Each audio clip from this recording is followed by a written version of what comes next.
Hi viewers, ఈ week Rohini Vishnu eliminate అయిపోయిన తర్వాత హౌస్లో టాప్ 5 కంటెస్టెంట్స్ అయితే మిగిలారు. సో ఈ టాప్ 5 కంటెస్టెంట్స్కి ఓటింగ్ పోల్స్ ఓపెన్ అవ్వగానే ఓటింగ్ ట్రెండ్స్ ఎలా ఉన్నాయో ఈ వీడియోలో చూసేద్దాం. ఓటింగ్ పోల్స్ చూస్తున్నట్లయితే షాక్ ఇచ్చే విధంగా ఉన్నాయి. ఎప్పుడూ లేని విధంగా అన్అఫిషియల్ పోల్స్లో నిఖిల్ టాప్ 1 ప్లేస్లో ఉన్నాడు, గౌతమ్ టాప్ 2 ప్లేస్లో ఉన్నాడు. అయితే వీరిద్దరికి ఓటింగ్ 60% వరకు జరుగుతూ ఉంది. నెక్స్ట్ టాప్ 3లో అయితే ఒక పోల్లో నబీల్ ఉన్నాడు, ఒక పోల్లో ప్రేరణ ఉంది.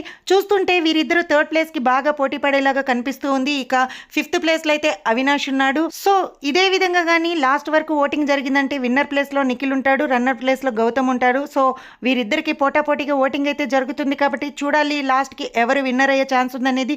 మీ ఒపీనియన్ ప్రకారం ఎవరు విన్నర్ అవుతారో, ఎవరు రన్నర్ అవుతారో కమెంట్ సెక్షన్లో షేర్ చేయండి. అలాగే ఎప్పటికప్పుడు ఓటింగ్ అప్డేట్స్ కోసం మన ఛానల్ని సబ్స్క్రైబ్ చేసుకొని ఫాలో అవుతూ ఉండండి. వీడియో నచ్చినట్లయితే తప్పకుండా ఒక లైక్ ఇవ్వండి. అలాగే ఈ ఫినాలే వీక్లో మీ సపోర్ట్ ఎవరికన్నది కూడా కమెంట్ సెక్షన్లో షేర్ చేయండి.